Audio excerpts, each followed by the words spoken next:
पहले सुनी कहानी थी, खूब लड़ी मर्दानी, वो तो झांसी वाली रानी थी। झांसी की रानी लक्ष्मीबाई के नाम से अंग्रेज थर थर कांपते थे। साल 1857 की क्रांति में रानी लक्ष्मीबाई ने अंग्रेजों की जड़ें हिलाकर रख दी थी। युद्ध के मैदान में हजारों की संख्या में मौजूद अंग्रेज रानी लक्ष्मीबाई को रोकना तो दूर की बात है, उनकी एक झलक देखने में भी नाकामयाब रहे थे। अपने बेटे को पीठ पर बांधकर घोड़े पर बैठी योद्धा लक्ष्मीबाई दोनों हाथों में तलवार लिए अंग्रेजों के सिरधड़ से अलग करती जा रही थी। अंग्रेज उनके पास जाने से ही इतना कांप उठे थे कि उन्होंने रानी लक्ष्मीबाई पर पीछे से वार किया, मगर फिर भी वो उन्हें जिंदा नहीं पकड़ पाए। कहते अपनी मौत से पहले उन्होंने आखिरी शब्द कहे थे, मेरा शरीर तक अंग्रेजों को नहीं मिलना चाहिए। और अंग्रेजों को मिली तो सिर्फ उनकी कुछ जली हुई हड्डियां, लेकिन कैसी दिखती थी रानी लक्ष्मीबाई। उन्हें अंग्रेजों के खिलाफ युद्ध क्यों छेड़ना पड़ा, कैसा था रानी लक्ष्मीबाई का अंतिम समय, और उनकी मौत के बाद उनके बेटे दामोदर का क्या हुआ, जानेंगे भारत के महान इतिहास की इस महान और पहली महिला क्रांतिकारी के रोंगटे खड़े कर देने वाली कहानी को। लेकिन उसके पहले वीडियो को लाइक कर कमेंट बॉक्स में झांसी की रानी लक्ष्मीबाई के सम्मान में 2 शब्द जरूर लिखें। 19 नवंबर 1828 भारत की धर्मनगरी वाराणसी में एक कन्या का जन्म हुआ, जिसे मणिकर्णिका नाम दिया गया। लेकिन उसके माता पिता उसे प्यार से मन्नू कहकर पुकारते थे। मन्नू के पिता थे मोरोपंत तांबे, बिठूर जिले के पेशवा बाजीराव द्वितीय के दरबार में काम करते थे। इधर मन्नू जब 4 साल की थी तब उनकी माँ भागीरथी का देहांत हो गया और मोरोपंत मनु को बिठूर ले आए, जहाँ मनु ने छोटी सी उम्र में तीरंदाजी, घुड़सवारी आदि खेल, कुश्ती और युद्ध विद्याएं सीख ली। उनका बचपन अपने चचेरे भाई नाना साहब और तात्या टोपे के साथ खेलते हुए गुजरा। कहते एक ज्योतिषी ने मन्नू की कुंडली देखकर मोरोपंत से पहले ही कह दिया था कि एक दिन मन्नू किसी राजघराने की महारानी ही बनेगी, और ये भविष्यवाणी तब सच हुई जब साल 1942 में मन्नू का विवाह झांसी के महाराजा गंगाधर नेवलकर के साथ हुआ। उस वक्त मनु की उम्र सिर्फ 14 वर्ष की थी। उन्हें देवी लक्ष्मी के सम्मान में लक्ष्मीबाई नाम दिया गया, और इसी तरह महज 14 साल की उम्र में मन्नू बनी झांसी की महारानी लक्ष्मीबाई। शादी के कुछ समय बाद गंगाधर राव और लक्ष्मीबाई को एक बेटा हुआ, जिसका नाम रखा गया दामोदर राव। इसी के साथ झांसी को अपना वारिस मिल गया और अब झांसी में खुशियों का माहौल था। लेकिन ये खुशियां चंद दिनों की ही मेहमान थी, क्योंकि जन्म के महज 4 दिनों बाद दामोदर राव की मौत हो गई और पूरे झांसी में मातम छा गया। इधर बेटे की मौत से गंगाधर राव को गहरा सदमा लगा और वो डिप्रेशन में चले गए।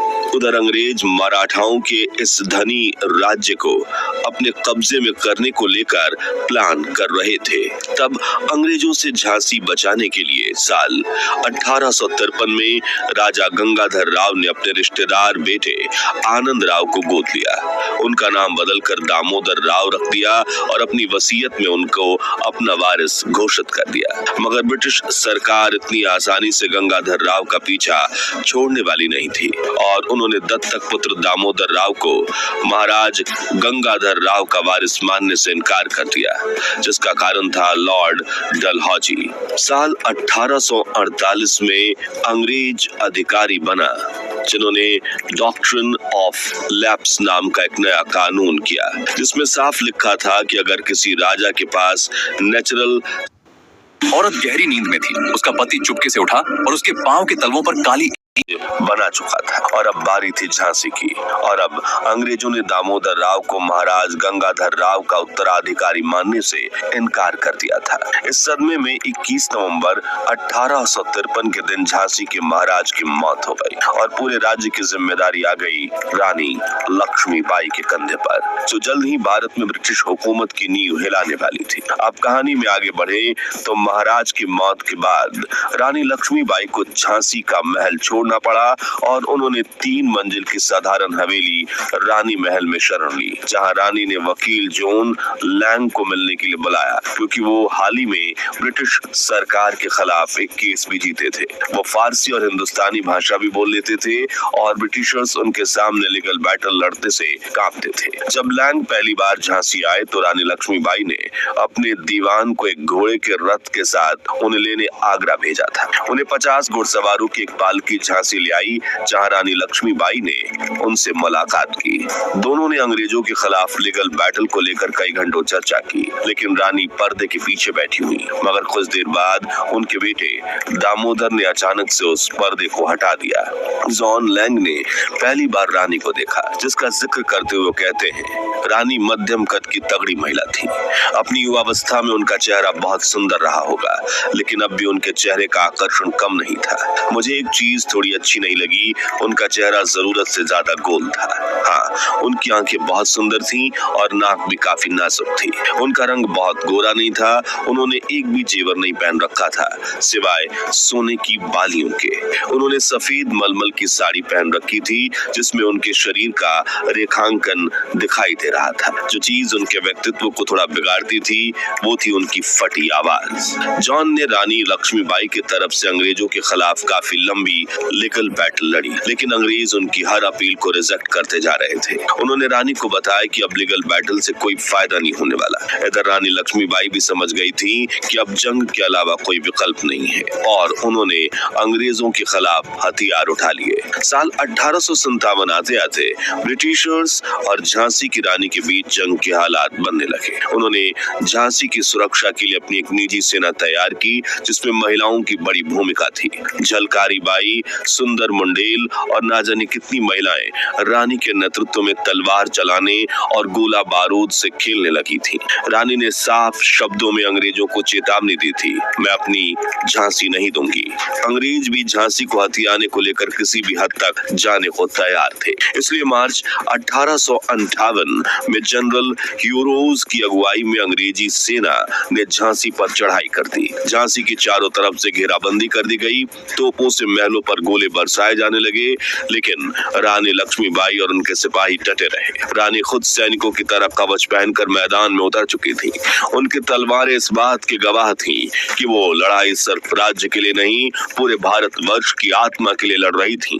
लेकिन जब अंग्रेज झांसी की किलाबंदी तोड़ने लगे, तब रानी अपने बेटे दामोदर राव को पीठ पर बांधकर दुर्ग से बाहर निकल गई, और यहीं से शुरू हुई उनकी आखिरी और सबसे रोमांचक यात्रा कालपी की ओर। रास्ते में तात्या टोपे जैसे क्रांतिकारी उनसे आ मिले और सभी ने मिलकर एक नई योजना बनाई। रानी ने कालपी में दोबारा मोर्चा संभाला, लेकिन अंग्रेजों की फौज और उनके आधुनिक हथियार भारी पड़े। फिर भी रानी लक्ष्मीबाई हारी नहीं। उन्होंने एक और योजना बनाई और अब वो निकल पड़ी ग्वालियर की ओर। ग्वालियर पर उन दिनों जियाजी राव सिंधिया का राज था, लेकिन जैसे ही रानी लक्ष्मीबाई वहां पहुंची, सिंधिया के सैनिक उनके साथ जा मिले और सिंधिया को ग्वालियर छोड़कर भागना पड़ा। इस तरह ग्वालियर रानी का नया ठिकाना बना। इतिहास में लिखा गया कि ग्वालियर का किला देखकर रानी की आंखों में जो चमक थी, वो किसी ताज महल से कम नहीं थी, लेकिन किस्मत को कुछ और ही मंजूर था। ग्वालियर से भागे जियाजी राव ने आगरा पहुंचकर ब्रिटिशर्स को सब कुछ बता दिया और अंग्रेजों ने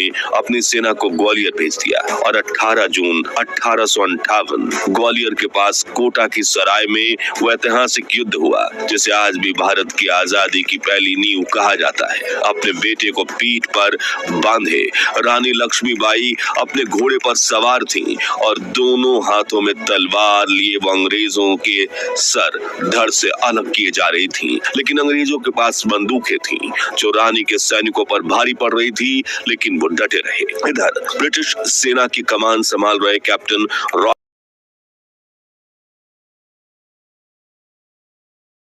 रॉड्रिक ब्रिग्स ने तय किया कि वो खुद आगे जाकर रानी पर वार करने की कोशिश करेंगे, लेकिन जब जब वो ऐसा करना चाहते, रानी के घुड़सवार उन्हें घेर कर उन पर हमला कर देते थे। उनकी पूरी कोशिश थी कि वो उनका ध्यान भंग कर दे। कुछ लोगों को घायल करने और मारने के बाद रॉड्रिक ने अपने घोड़े को एड़ लगाई और रानी की तरफ बढ़ चले। उसी समय अचानक रॉड्रिक के पीछे से जनरल रोज की ऊंट की टुकड़ी ने युद्ध के मैदान में एंट्री ली, जिसे रिजर्व में रखा गया था, क्योंकि रानी की सेना ब्रिटिशर्स पर भारी पड़ रही थी। ऐसे में इस टुकड़ी के अचानक लड़ाई में कूदने से ब्रिटिश खेमे में जान आ गई। रानी से फौरन भाग गई। उनके सैनिक मैदान से भागे नहीं, लेकिन धीरे धीरे उनकी संख्या कम होना शुरू हो गई, क्योंकि ऊंट पर सवार ब्रिटिश सैनिक उनके ऊपर गोलियां बरसा रहे थे। नीचे मौजूद रानी के सैनिक अपनी तलवार से उन तक पहुंचकर वार नहीं कर पा रहे थे। तभी अचानक रानी जोर से चिल्लाई, मेरे पीछे आओ, और 15 घुड़सवारों का एक जत्था उनके पीछे हो लिया। वो लड़ाई के मैदान से इतनी तेजी से पीछे हटी कि अंग्रेज सैनिकों को इसे समझ पाने में कुछ सेकंड्स लग गए। अचानक रॉडरिक ने अपने साथियों से चिल्लाकर कहा, that's the Rani of Jhansi, catch her. दरअसल रानी जानती थी कि अंग्रेजों के सामने युद्ध जीतने के लिए उन्हें जीवित रहना जरूरी है, इसलिए उन्होंने 2 कदम पीछे लिए थे ताकि वो बड़ा वार कर सके, क्योंकि उनसे लड़े पिछले कुछ युद्धों में अंग्रेज बुरी तरह से कमजोर हो चुके थे। बहरहाल रानी और उनके साथियों ने भी 1 मील का सफर तय किया था कि कैप्टन ब्रिग्स के घुड़सवार उनके ठीक पीछे आ पहुंचे। जगह थी कोटा की सराय। लड़ाई नए सिरे से शुरू हुई। रानी एक सैनिक के मुकाबले में औसतन 2 ब्रिटिश सैनिक लड़ रहे थे। तभी अचानक महारानी को अपने बाएं सीने में हल्का सा दर्द महसूस हुआ, जैसे किसी सांप ने उन्हें काट लिया हो। एक अंग्रेज सैनिक ने, जिसे वो देख नहीं पाई थी, उनके सीने में संगीन भोंकती थी। वो तेजी से मुड़ी और अपने ऊपर हमला करने वाले पर पूरी ताकत से तलवार लेकर टूट पड़ी। बाई को लगी चोट बहुत गहरी नहीं थी, लेकिन उसमें से बहुत तेजी से खून बह रहा था। वो घोड़े पर सवार होकर दुश्मनों के घेरे को तोड़ती हुई आगे निकलने की कोशिश कर रही थी। तभी सामने एक छोटा सा पानी का झरना आ गया। उन्हें यकीन था कि अगर उनका घोड़ा बस एक छलांग झरने को पार कर गया तो कोई उन्हें नहीं पकड़ पाएगा। उन्होंने एड़ लगाई, लेकिन घोड़ा रुक गया इतनी तेजी से कि रानी उसकी गर्दन के ऊपर लटकती सी दिखी। उन्होंने दोबारा एड़ लगाई, लेकिन इस बार घोड़े ने जैसे आगे बढ़ने से इनकार किया। तभी रानी ने महसूस किया कि उनकी कमर के बाईं ओर किसी ने बेहद तेजी से वार किया है। ये राइफल की गोली थी, जिसने उनके शरीर को छलनी कर दिया था। उनका बायां हाथ जिस तलवार को थामे हुआ था, वो जमीन पर गिर चुकी थी। अब उन्होंने उसी हाथ से कमर के बहते खून को दबाकर रोकने की कोशिश की। इस बीच एक अंग्रेज सैनिक रानी के घोड़े के पास आ चुका था।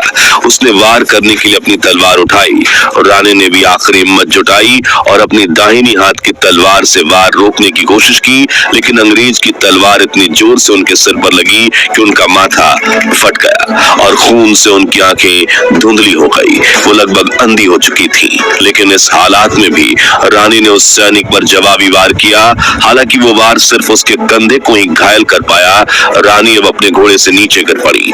तभी एक वफादार सैनिक ने अपने घोड़े से छलांग लगाई और रानी को अपने कंधे पर उठाकर पास के एक मंदिर ले गया। रानी अब भी जीवित थी। मंदिर के पुजारी ने कांपते हाथों से गंगा जल की कुछ बूंदे उनके सूखे होंठों पर रखी। उनकी हालत नाजुक थी और धीरे धीरे होश कम होता जा रहा था। बाहर मंदिर की दीवारों के पीछे गोलियों की आवाज गूंज रही थी।